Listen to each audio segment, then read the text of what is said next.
This is Dev Tigris, and you're watching my React Getting Started tutorial. If you want to get started quickly, all you have to do is include these CDN locations: React, React DOM, and Babel. This one-page setup is great for experimenting with React right away. You'll notice that React code doesn't look like your regular JavaScript code, in that you can type HTML directly inside JavaScript. You also notice that instead of text/JavaScript, this type is called text/Babel. This is done this way so that our Babel library can transpile this ECMAScript 6 code into ECMAScript 5. You don't have to worry about how that process works. Everything is done in the background, and all you have to do is just focus on writing reactive code. And finally, running this code in your browser will produce hello world. And this is great for playing around with React code, in that the Babel JavaScript version is extremely slow, and so in real production environment this is not sufficient. The rest of this tutorial will explain how to set up React production environment using the command line, and that's how most applications are actually written. There's no exact formula for setting up your development environment, but this tutorial will serve as a pretty good starting point. First, I'll introduce you to old school JavaScript classes. Then we'll look at the new class keyword in ECMAScript 6. Then we'll install Node.js, and we'll install npm command line tool that comes with Node pre-installed. We'll use npm to install Babel, Babel Watch, Babel preset ES 2015, Babel preset for React, and that will create .babelrc file in project's root folder, which is the configuration for JSX. That will install React and React DOM.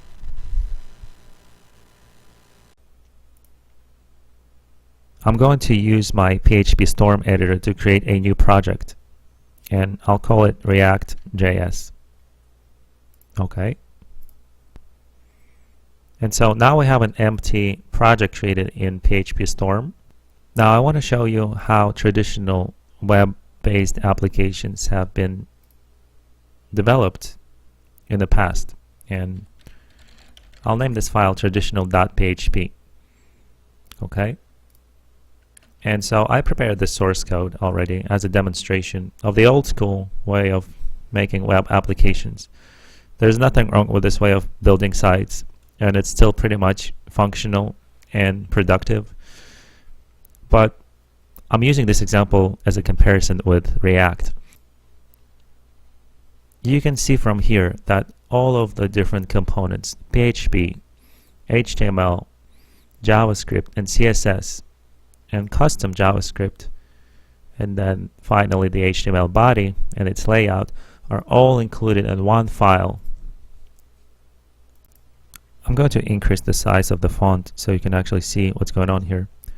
And this is the way we used to define objects in ECMAScript before 2015, which was ECMAScript 6 came out in 2015, and they changed the way we create objects now.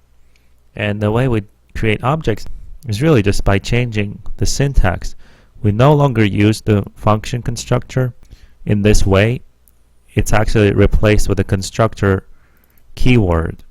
So the var is no longer there as well.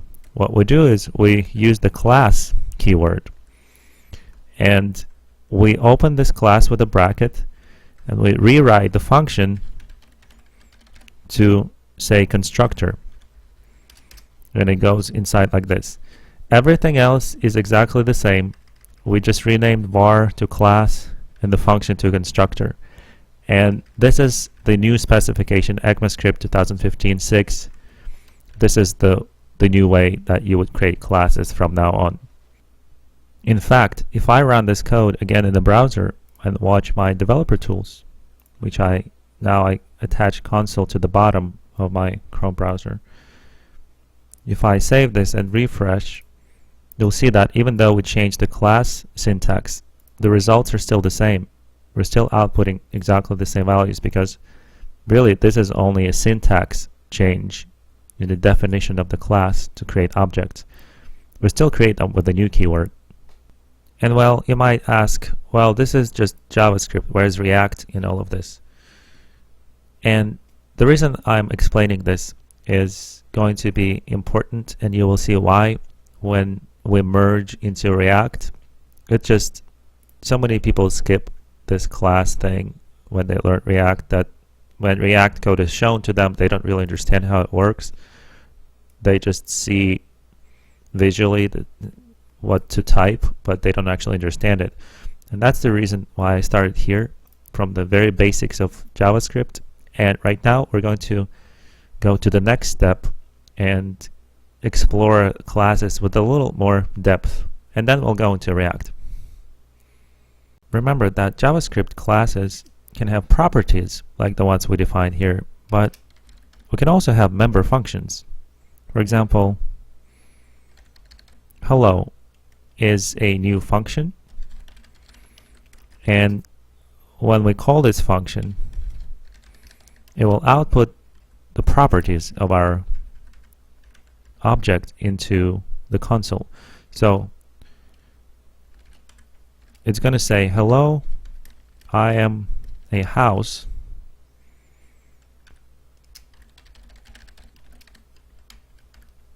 I have this doors.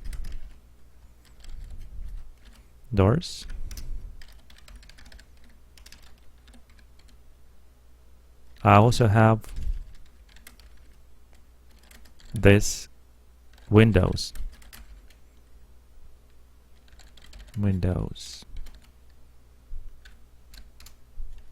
And finally, log, I am the color. So I'm going to create this function, and we're going to run it at the bottom here. We're not going to use console. We'll simply use my house hello. And this will output all of this that we have just created. So I'm going to save that and run it. And you will see that it says, hello, I am a house. I have 3 doors. I also have 10 windows. I am blue. Now that's nice, but let's create another class. And we'll call this other class skyscraper. And we'll create it in exactly the same way as our first class, except we're going to use extend keyword here. And extends house that we have just created. And so at this point, this skyscraper class, because it extends house, it actually has all of these properties and this function already implemented in it. Let's try it out without even adding anything. First, we have to, of course, my skyscraper, new skyscraper, exactly the same. My skyscraper hello. So it's going to say, let's refresh this.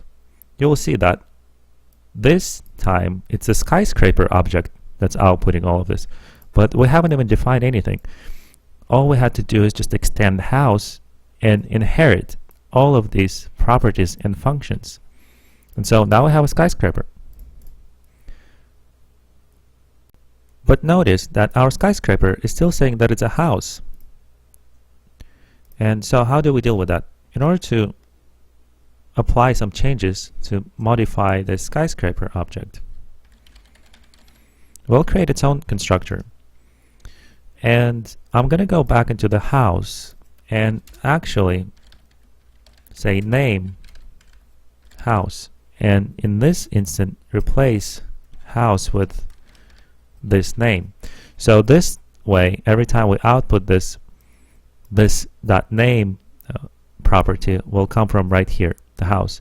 So in Skyscraper, for it to talk about itself by its own name, all we have to do is name it a skyscraper. And notice that I'm not rewriting everything, just calling it by a different name. And let's save this. And remember, we have my house and my skyscraper talking at the same time. Let's refresh. And this is not defined. That's what we get. It's an error. And the reason for that is because in extended classes, we cannot use the this keyword until we call the function super. And super is the super constructor of this class. In other words, here by calling super, we're actually calling houses constructor. So the super here is this in this class.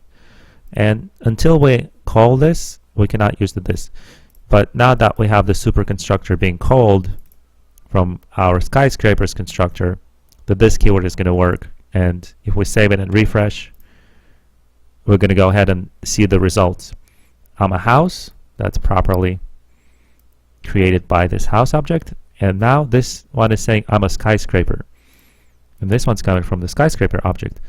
And again, notice that we only added a constructor and renamed the name. All of these other elements remain the same. In the same way, obviously skyscrapers don't have only 3 doors. Let's say maybe there's 16 doors. And windows can be probably counted in thousands. Maybe 5,000 windows. And I'm going to save that. I'm going to refresh the browser. And you'll see I'm a house with 3 doors and 10 windows. I'm a skyscraper with 16 doors, 5,000 windows. I am blue. You can also maybe skyscrapers are silver. And save that and refresh. So now you have a blue house and a silver skyscraper. But we never really touched the hello function. And as you can see, this gives you the ability to extend functionality of another class by simply extending them from the original class. This saves code, and it's just more convenient to do it this way. And this is the basic principle of creating and extending classes in JavaScript ECMAScript specification 6 that was completed in 2015. Before we move forward in my tutorial, I want to show you the difference between using script tags versus import keyword. So let's go back to our source code view. And in the past, to add a new module, you would go and add a new file to our project.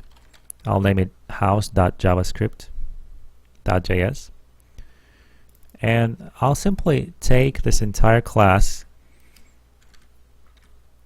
and drop it into the class file for it that we just created, which is house.js. I'm going to go back to this source code of our original web page. And in this script tag, I'm going to add this file because it's not going to compile without it. So now that I added this house.js, which contains this class that we just wrote, we can minimize the space here in our main application. And skyscraper still extends house. It just defined somewhere else in the .js file. Let's refresh the page, and you will see that it's working exactly the same. The import, on the other hand, is a little more complicated because it has all these multiple syntax rules.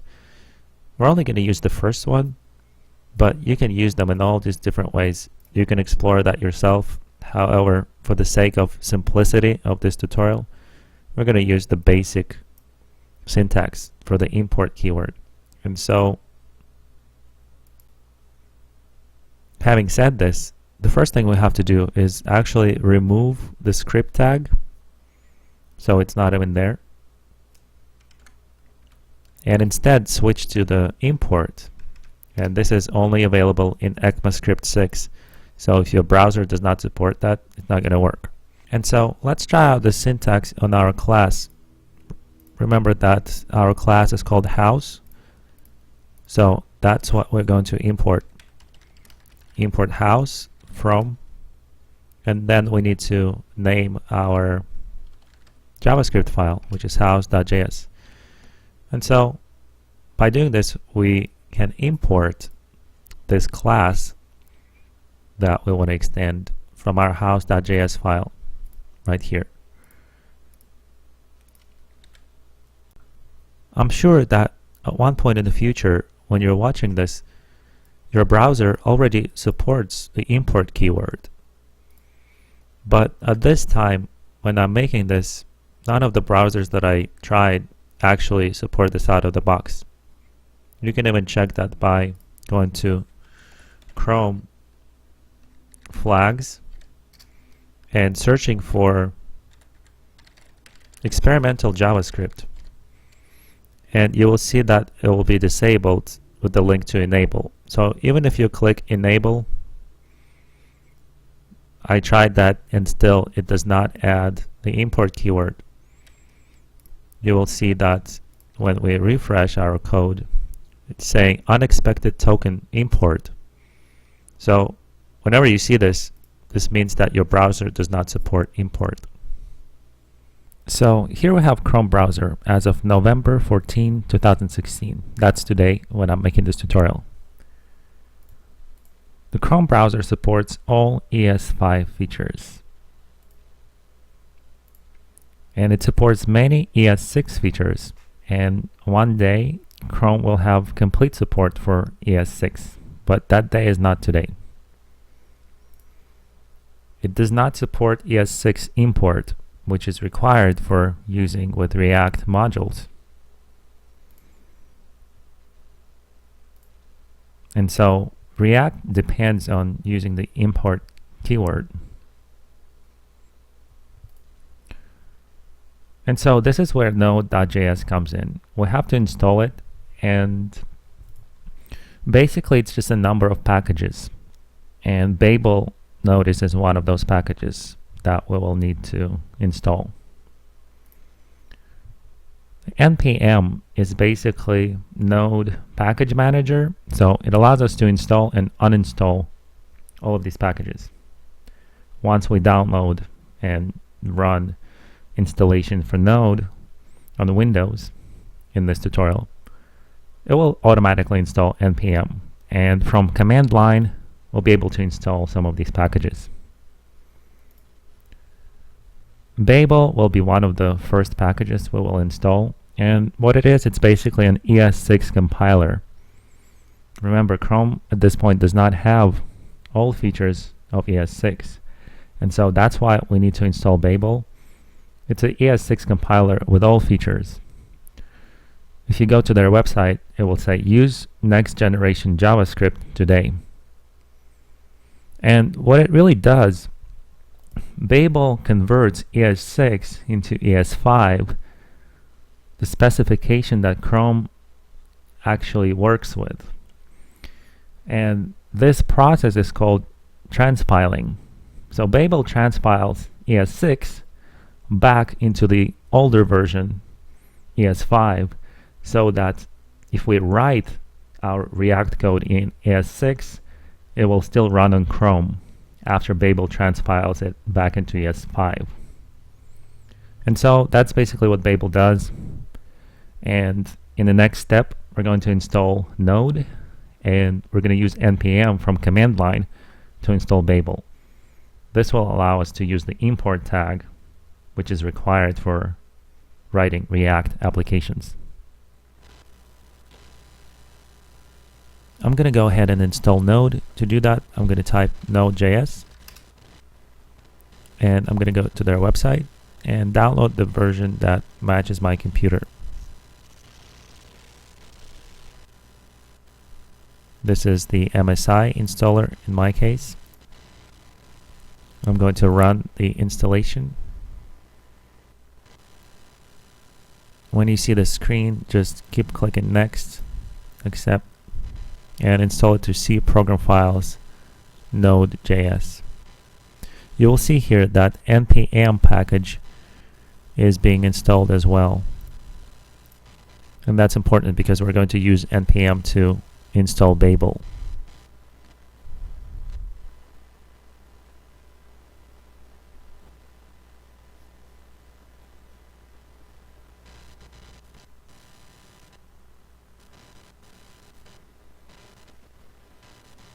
Once the installation is finished, click on the Finish button. And we have just successfully installed Node.js. So now that we have Node.js and npm installed, it's time to install Babel.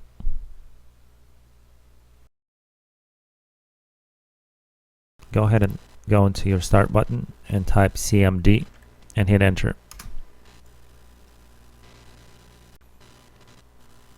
Doing that will open your command line in Windows, and what we have to do now is to test whether npm was installed together with Node.js. We do that by simply typing npm and hitting enter. If you see this type of output, that means npm has been successfully installed. And now what we need to do is we need to use this npm command to install Babel. So go ahead and type npm install Babel and hit enter. I already have Babel installed, so it might take a little longer on your machine, but you will see a few warnings here. Just ignore them for now. As long as you see Babel and the version number, that means it has been installed. The rest is just details that we're not concerned with right now. And now to test whether Babel has been installed, type Babel-H. And this will output all of the help commands that Babel is capable of. However, we only need to use Babel for transpiling.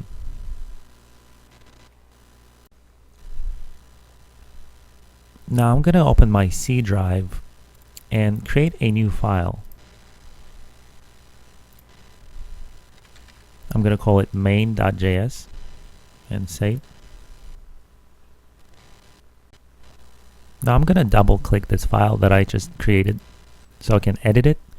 And in here, I'm just going to write some ECMAScript 6 code. Let's create a house just like we did in previous example in this tutorial. Remember that ES6 classes have a constructor.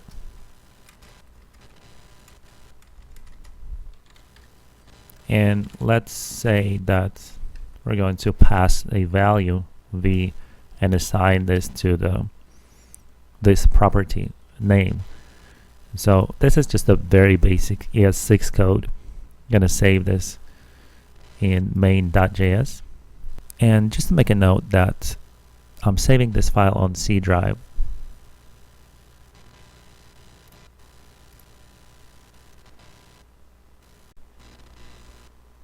Now I'm going to go back to my command line and compile this main.js file, which I just wrote in ES6 specification using Babel.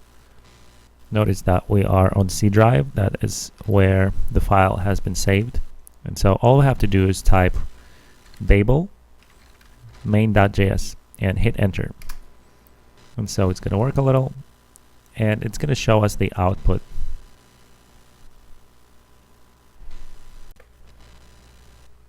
I'm going to go back to my C drive again and open the file again.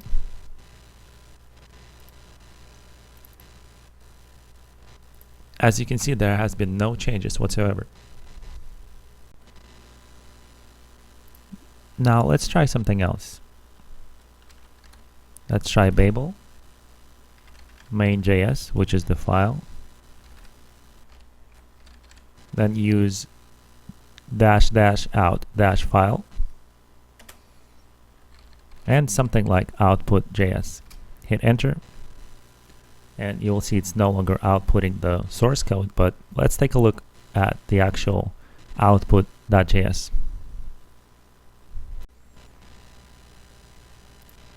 And here we see in this view that output.js has been created. Let's open it up and see what happened. As you can see, Babel has transformed the source code into exactly the same code, but it put everything on one line. It deleted all of the line breaks. But the code is still exactly the same. It's still ES6, and it was supposed to be converted to ES5. So what happened? That's because starting with version 6, Babel does not perform transformations by default. We can install Babel presets for ECMAScript 2015 by running this command.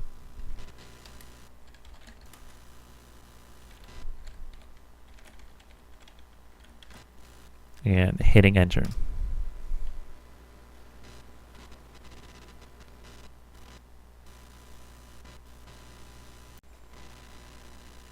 And so now with our ECMAScript 2015 presets installed, now we have to use Babel in a slightly different way.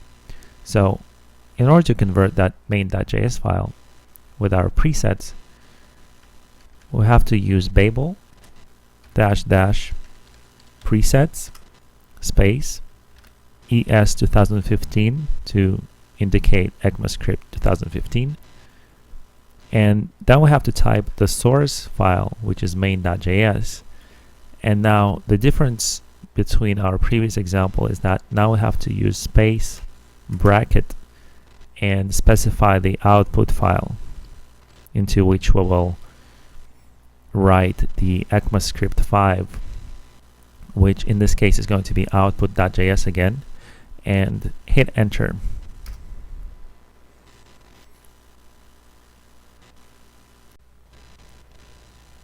Now I'm going to go back to my C drive and see the results. So let's take a look at the output file.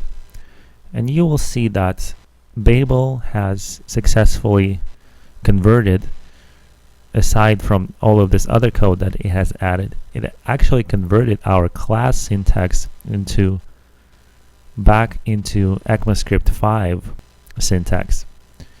As you can see, this is house class has become var function house and everything else. It has also created a constructor for us, because originally in ECMAScript 5 there isn't a constructor keyword, so it created this for us, which is why it also added all this code here on top.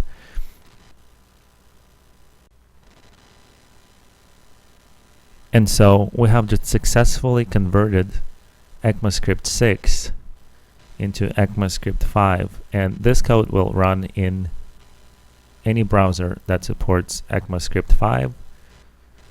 So we successfully converted ECMAScript 6 into ECMAScript 5 in order to make ECMAScript 6 work in any browser before they even support it. And that's what Babel does.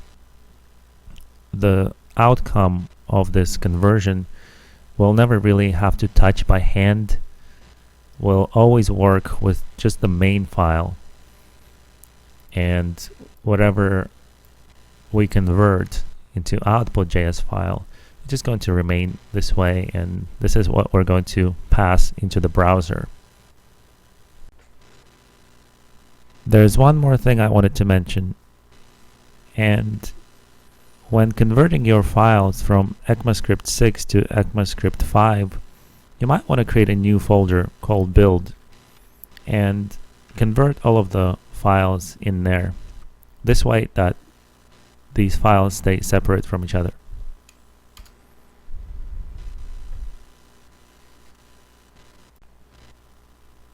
Oh, and also, projects usually have more than just one file.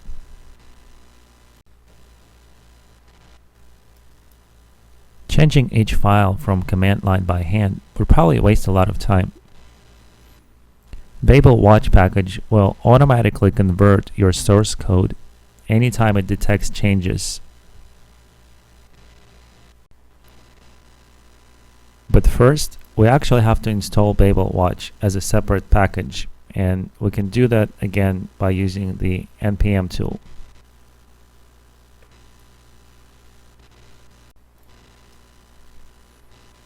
Just go ahead and type npm install babel-watch and hit enter.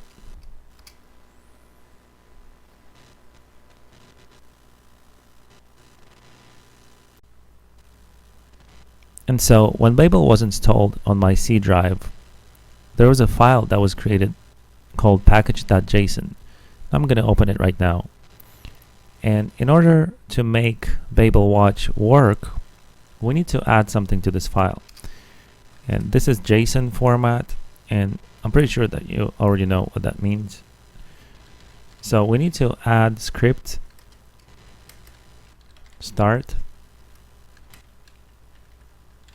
Babel watch main.js. And if we don't add this on our own, I think Babel watch will add it automatically here anyways, but I just wanted to show you that this package.json file is basically a configuration file that sometimes automatically updates for us, but we can also include our own configurations here.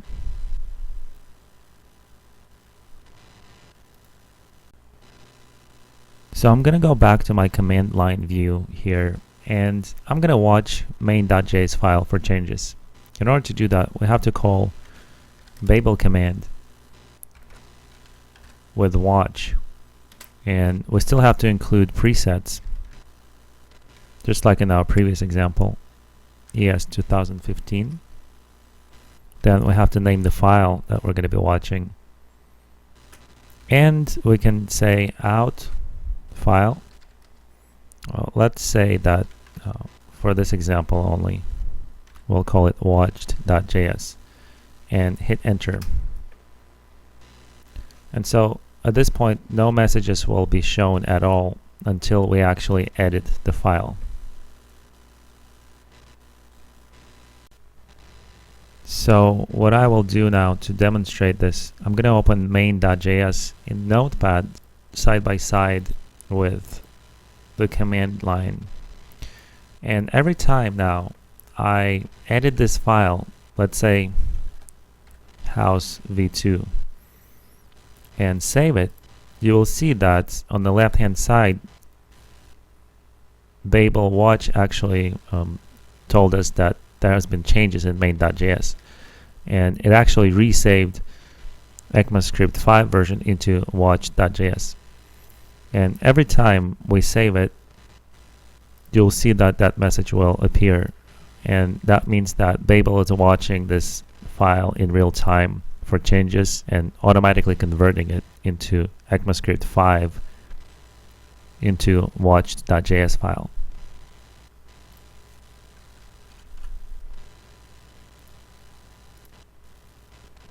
And this process is running in command line in the background live, and so if you break the code, for example, on purpose and save it, Babel will actually tell you where the error is, and you'll see it displayed in the command line. If you fix it back to accurate syntax and save it, you'll see that it automatically saves the file. So this allows you to actually focus on writing your code in the file and not even worry about transpiling by hand anymore. I want to go back for a second to our original JavaScript project that I started at the beginning of this tutorial. Remember how in Chrome browser we used to get the error that import keyword is not supported yet, but installing Babel and watching our JavaScript code effectively resolved this problem by converting all of our ECMAScript 6 into ES5. Modules are an important element of any programming language. But because JavaScript started out as a browser language, it has traditionally had a weak support for modular programming. Even if you've been programming in JavaScript for a long time, before ECMAScript 6, the closest you've been to modular design is the use of the script tag. But the new import tag in ECMAScript 6 finally solved this problem. Having said this, the structure of our JavaScript program will probably change with the use of import. And what I mean by that is every single file in JavaScript in ECMAScript 6 should be a standalone JavaScript file. Now that we're switching to modular design that is supported by React and ECMAScript 6, which React applications are usually written in, we have to think differently about the structure of our JavaScript application. We're going to move our skyscraper class to a separate file. I'm going to create a new file and call it skyscraper.js. I'm going to paste our skyscraper class here. Notice that it imports house from house.js so that we can extend the class. But this primary part of our application is going to remain the same. We'll simply include the files using the script tag. It's just inside our standalone files in JavaScript, we're going to use import tag as well.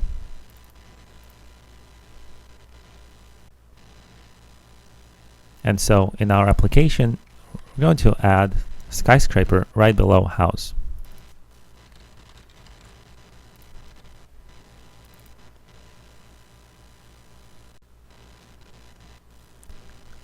When we use modules with the import tag,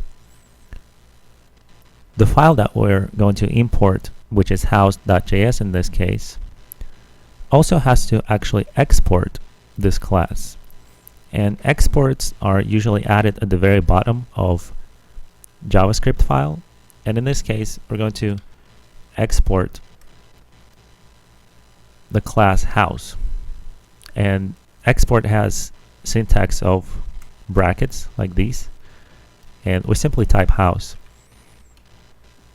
This will export this class out into the file that uses the import on it. So that's very important that we use export every time that we want to import something from another JavaScript file. Notice that we're importing the house class, which is specified right here.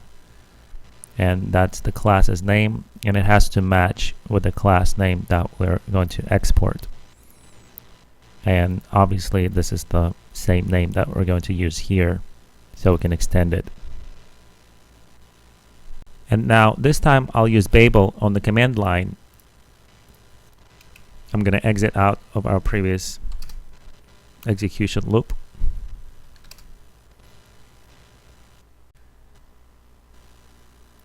This time I'll navigate to the folder where PHP Storm created my project.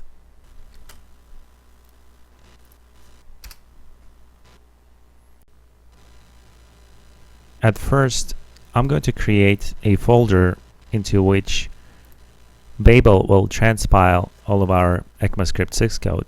I'm going to call it ES5. I've seen in many projects this folder being called build, but I like ES5 better. And so house.js and skyscraper.js files will be the files that we'll be working on directly. And Babel will be transpiling these files into folder ES5 using the same name. Now let's have Babel transpile our house.js file automatically. We're doing this by calling the watch command on our house.js file with presets. To do that, we have to type Babel --watch --presets ES 2015, then the name of our file, which is house.js, and for the output --out-file ES5, which is the folder we just created, and we're going to use the same name, house.js, and hit enter.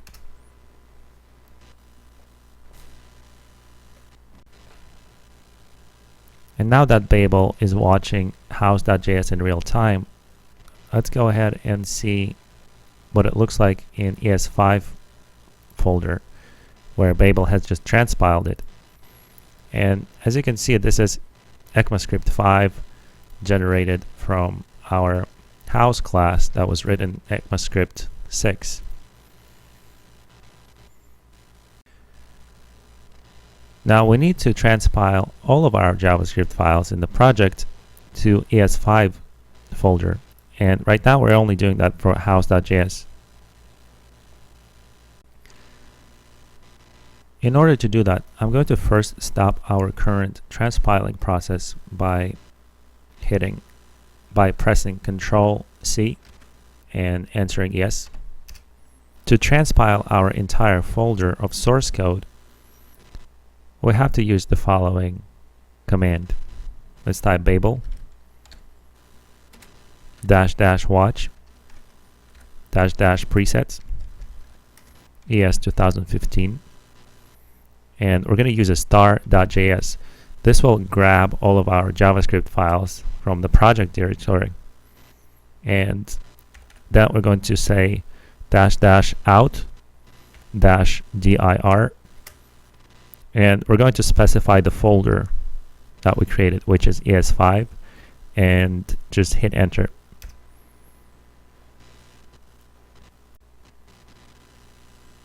By doing that, you will see that Babel has just transpiled both of our files and sent them to ES5 folder.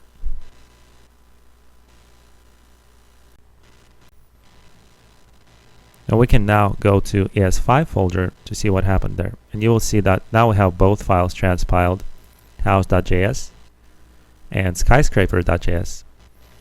They both have slightly different code because obviously we're transpiling from ECMAScript 6 back into ECMAScript 5. And this is the code that will be passed into the browser. But we're still working on our original files in ECMAScript 6. And so in order to reflect that in our traditional.php file, we're going to add ES5 folder because that's where the compiled source code now lives. And when we run this code in the browser, we'll actually be running ES5, but we wrote it in ES6. And that's kind of the whole point of Babel. It will transpile one specification of JavaScript into another. We can still use the code here in our main program just as we used to do it before the process has taken place.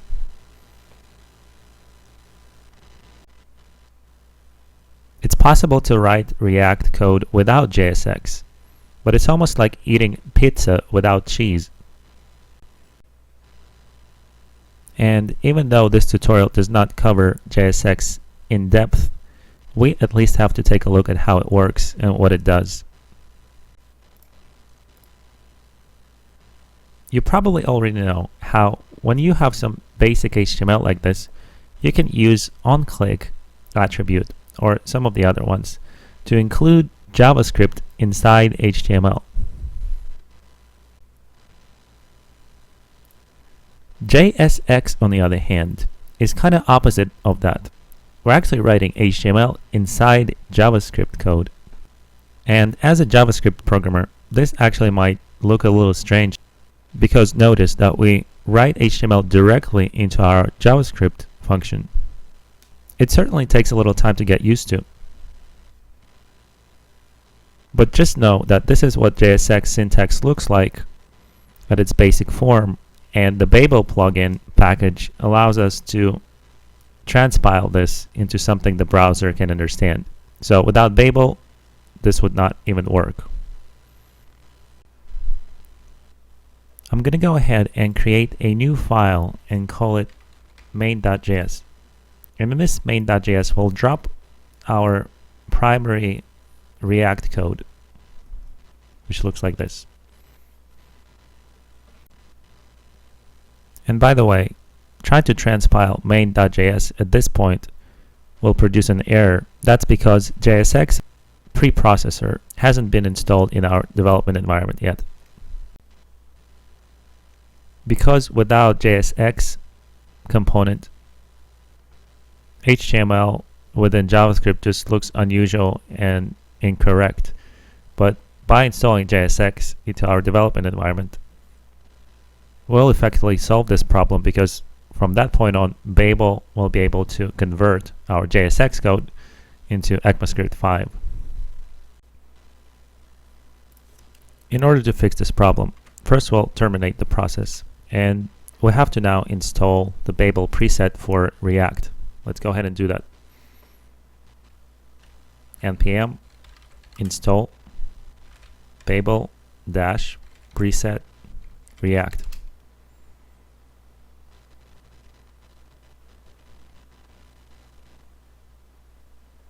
It's going to take a while here. This is the React we're talking about, so it's obviously taking some time. And so once you see the screen, it will show you all of the plugins that have been installed. And one of them, or actually a few of them, will say JSX syntax. And doing this will resolve the problem with transpiling JSX code that we have just witnessed a few seconds ago. And so in order to transpile our main.js file, I'm going to hit up on my keyword a few times and run the Babel plugin again. We still have this error. The reason for that is because we're still missing a couple of other packages that I'm going to install right now. Go ahead and type npm install Babel CLI.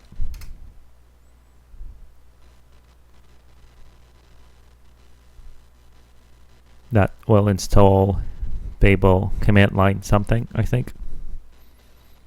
But it's an important package to install. And another one we need to install is npm install Babel preset latest. This will install the latest presets from Babel.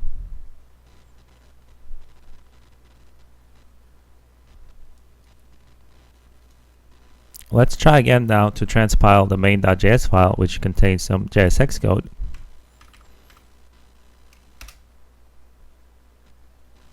And you will see that it's still throwing this error. There are many ways in which you can enable JSX in your development environment, and by installing all these packages that we have just installed, that didn't make any difference, but we definitely needed those packages to be added in our development environment anyways. But to enable JSX, actually, we can try something else.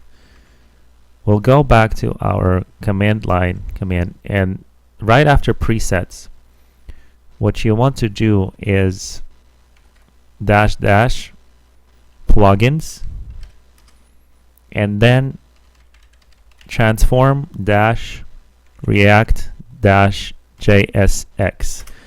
And I think this might work this time.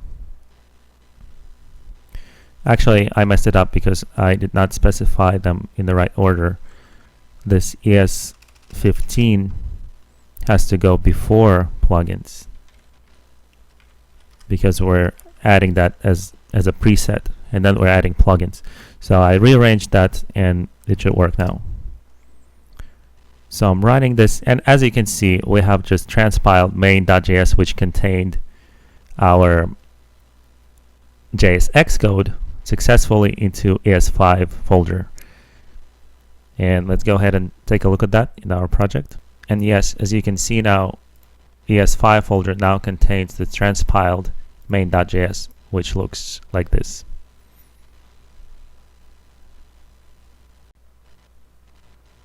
And finally, we need to actually add the React library to our project. The React library is simply react.js and react.dom.js files. I'll get react.js from its CDN location that I found on Facebook's website. And I'm going to go ahead and copy this code.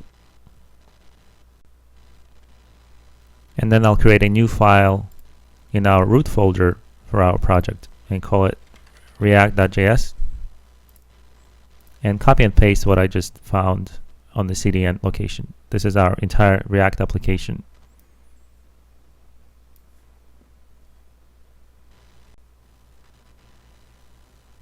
And I'll do the same thing with react-dom.js.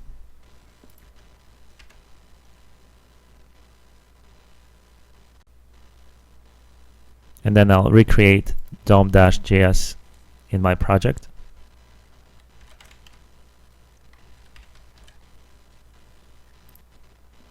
And copy and paste the code. And now I'll go to our project's HTML file. We can safely remove all of this that we used as an example before. And I'm going to include React library that I just copied to my project and react-dom. These are the required libraries that we need to include in order to write reactive applications. I'll also remove all of this code from our previous example and simply create one root container for our React application. And now the only thing that's left to do, other than removing this block here, is we can include right here at the very bottom our main application, which is our main React code that's right here. And so we're including this right below the root container. If you included it up here, then it wouldn't work because we need to wait for HTML to finish loading. And so for that reason, the main JS is included here. So by this time, React render actually has the root container to work with. And notice that main.js will output header saying hello world into the root container of our application right here. Remember that main.js file, which is this file right here, is actually being transpiled into ES6 folder as ECMAScript 5. And so in order to do that, we actually have to include main.js from ES6 folder, which is the transpiled version of our code. So we're going to write our React code right here in main.js in the root folder of our project. But the one that we're going to include in the project will actually be the transpiled version of that code, which, as you know, being converted and transpiled automatically by Babel. At this point, we're pretty much done setting up React. So let's take a look at what this application looks like in the browser. I'm going to copy and paste the path to my project and hit enter. And as you can see, hello world is now showing up and it's being rendered by our ReactJS in ECMAScript 6, but being displayed as ECMAScript 5 in Chrome browser. This is Dev Tigris, and we have just finished setting up React environment on a PC in Windows operating system. Thanks for watching, guys, and in my next React tutorials, we will learn how to do something practical with the React library. You can support my free web development tutorials by getting my book React Gems, which goes into more depth on writing reactive applications. You can purchase the PDF and read it on your computer, iPad, or Kindle device. Thanks guys for your support, and I hope to see you in my next React tutorial.